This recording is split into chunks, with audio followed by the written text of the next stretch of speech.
औज़ुबिल्लाहिमिनश्शैतानिर्रजीम बिस्मिल्लाहिर्रहमानिर्रहीम। आप जैसे कि जानते हैं कि आज 11 मई है और पूरी दुनिया में माँ का दिन सेलिब्रेट किया गया। आप गोल्ड की दुकानों में चले जाएं, रश लगा हुआ है। बेटा भी और बेटी भी माँ के लिए गिफ्ट खरीद रहे हैं। कपड़ों की दुकानों के ऊपर भी यही हाल है। और आप घड़ियों की दुकान पे चले जाएं, वहां भी रश लगा हुआ है। फूलों की दुकान पे भी चले जाएं, वहां भी रश लगा हुआ है। मिठाई की दुकानों में चले जाएं, वहां भी रश लगा हुआ है। कोई अपनी माँ को लेकर रेस्टोरेंट में गया हुआ है, माँ को खाना खिला रहा है। एक दिन मनाने से माँ का हक अदा नहीं हो सकता। हम क़यामत तक भी लगे रहें और माँ की खिदमत का हक अदा नहीं कर सकते। जब माँ बच्चे को पैदा करती है, उसे जो दर्द ज़र होता है, हम उस दर्द का भी हक अदा नहीं कर सकते। वही लड़की माँ बनने से पहले अगर रात को कोई उसके को कहे कि भाई मुझे पानी ला दो, तो वो कहे कि मुझे नींद आ रही है, मैं आपको पानी नहीं दे सकती, आप खुद ही उठ के पी ले। जब अल्लाह पाक उसके दिल के अंदर मोहब्बत डालते हैं, जब वो माँ बनती है, आधी रात को ही बच्चा तकलीफ में होता है तो माँ उसके लिए तड़पती है।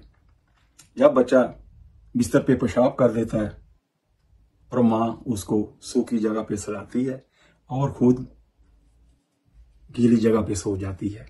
उसके अंदर ये दर्द, ये मोहब्बत कौन डालता है? अल्लाह पाक डालते हैं।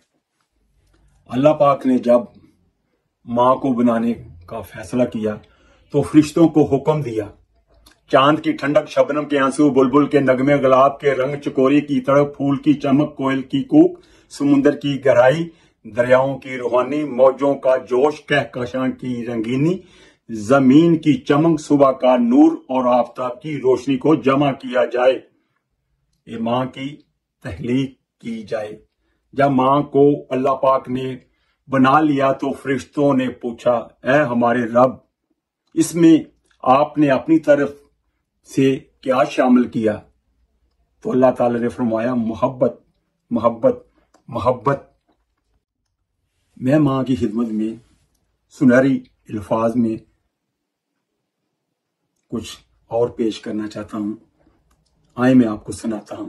दुनिया के जितने मर्जी महंगे परफ्यूम लगा लो, पर जितना सुकून माँ के दुपट्टे की खुशबू का है, किसी और खुशबू का नहीं है। माँ के इकराम में मैं और सुनहरी अल्फाज बोलना चाहता हूँ। आए आपको भी मैं सुनाता हूँ। बाजार में हर चीज मिल जाती है, बाजार में हर चीज मिल जाती है, मगर माँ का प्यार नहीं मिलता। माँ की कदर कीजिए। मैं माँ की शान में और सुनहरी अल्फाज में कुछ और बात करूंगा।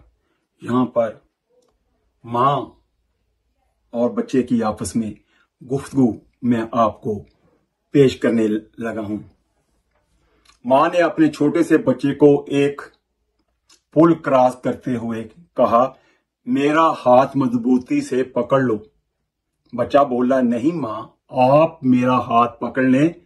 माँ, इससे क्या फर्क पड़ता है? अगर मैं आपका हाथ पकड़ूंगा तो शायद मुश्किल में आपका हाथ छोड़ दूं, लेकिन अगर आपने मेरा हाथ पकड़ा तो मुझे यकीन है कि आप मेरा हाथ किसी हालत में नहीं छोड़ेंगी। ये माँ है। माँ से मोहब्बत करें। जिनकी माएं जिंदा हैं उनसे प्यार करें।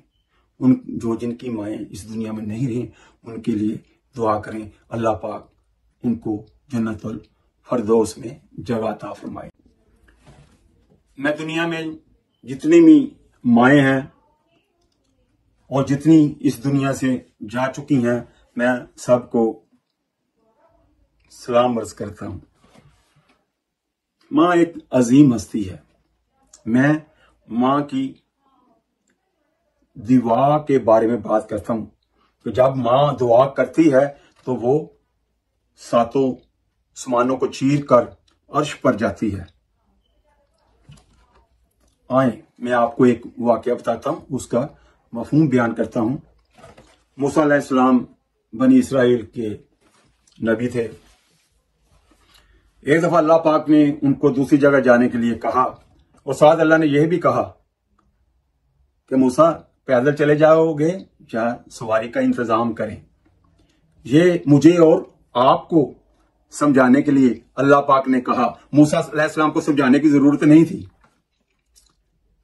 मूसा अलैहिस्सलाम क्या, या अल्लाह अगर सवारी का बंदोबस्त हो जाए तो क्या बात है।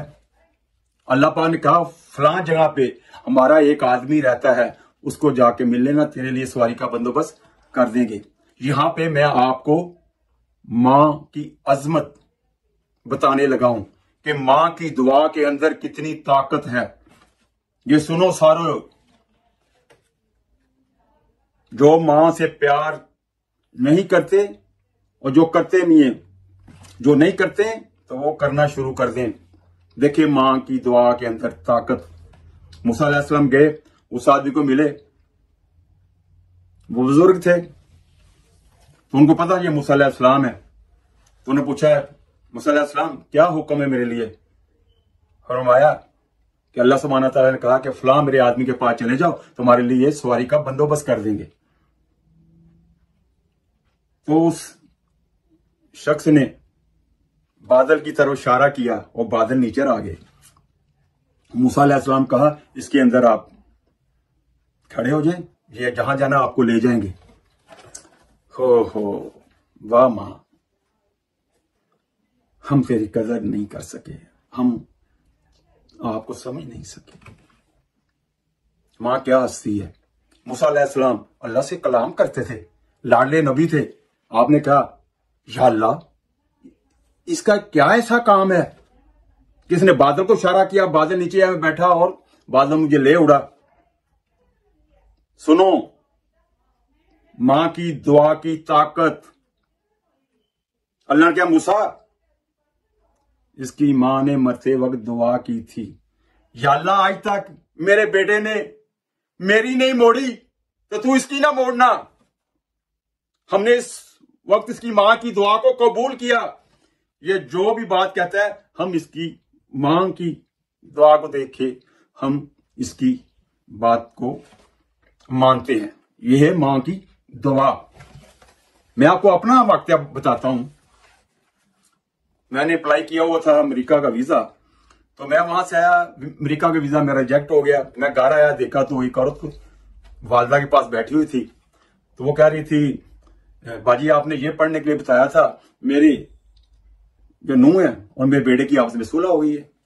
थोड़ी देर में एक और आ गई, उसने कहा बाजी आपने ये पढ़ने के लिए बताया था, मेरा बेटा ऑस्ट्रेलिया में सेट हो गया। मैं कहा यार मेरा तो वीजा घर में ही है, मैं ऐसे ही धक्के खा रहा हूं ना, कभी इधर कभी उधर। मैंने कहा दुआ का एक वक्त होता है दोस्तों। मैंने अपनी अम्मी से कहा अम्मी जान मेरे लिए भी दुआ कर दें।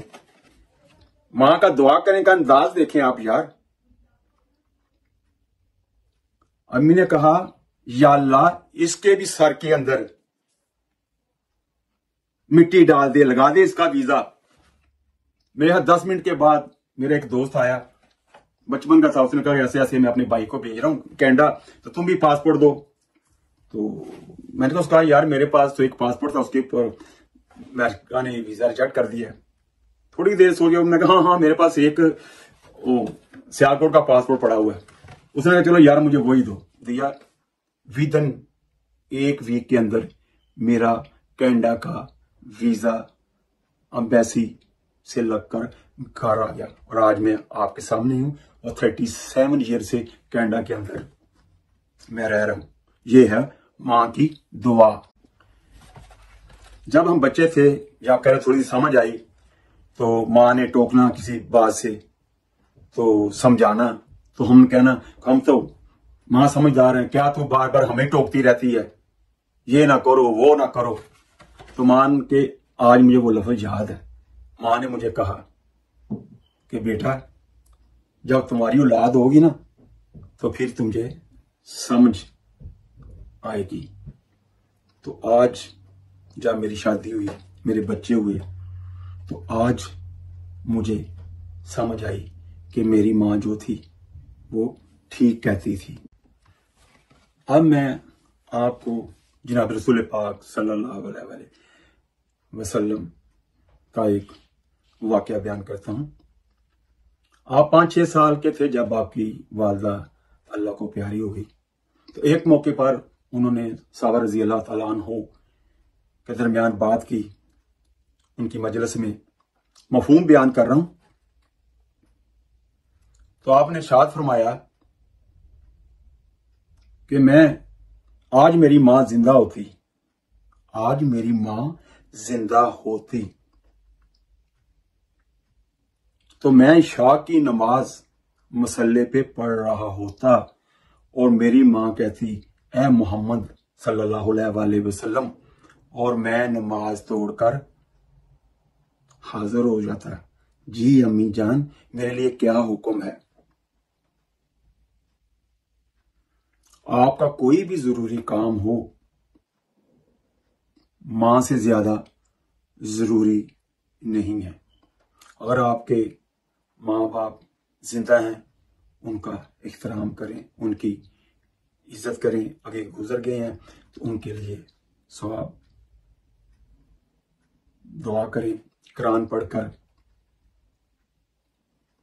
और एक शख्स ने जनाब रसूल पाक सल्लल्लाहु अलैहि वसल्लम से सवाल किया, मफहूम बयान कर रहा हूं, या रसूलुल्लाह सल्लल्लाहु अलैहि वसल्लम, मेरा सबसे ज्यादा हक किसके ऊपर है? आपने फरमाया मां पर। उसने फिर यही सवाल किया, या रसूलुल्लाह सल्लल्लाहु अलैहि वसल्लम, मेरा सबसे ज्यादा हक किस पर है? आपने फरमाया मां पर। उसने फिर यही सवाल रिपीट किया, या रसूलुल्लाह सल्लल्लाहु अलैहि वसल्लम, मेरा सबसे ज्यादा हक किस पर है? आपने फरमाया मां पर। 3 दफा। और फिर उसने कहा, इसके बाद मेरा सबसे ज्यादा हक किस पर है? आपने फरमाया तेरे बाप का। मां के कदमों के नीचे जन्नत है और बाप जन्नत का एक दरवाजा है। जिसने मां को नाराज किया उसने रब को नाराज किया, जिसने बाप को नाराज किया उसने रब को नाराज किया। मैं यहां पर अपने उलमा ज़रा से दरख्वास्त करूंगा कि मेंबर रसूल से बैठकर मां के हुकूक बताएं, बाप के हुकूक बताएं, बहन भाइयों के हुकूक बताएं और रिश्तों की पहचान कराएं। क्योंकि जनाब रसूल पाक सल्लल्लाहु अलैहि वसल्लम के बाद उलमा हज़रात जो हैं दीन के वारिस हैं, उनकी बहुत ज्यादा जिम्मेदारी है। मैं आज फिर अपने यूट्यूब चैनल से दुनिया की सब माओं को, वो जितनी इस दुनिया से जा चुकी हैं, उन सबको तहे दिल से सलूट मारता हूं। अस्सलाम वालेकुम व रहमतुल्लाहि व बरकातुहू।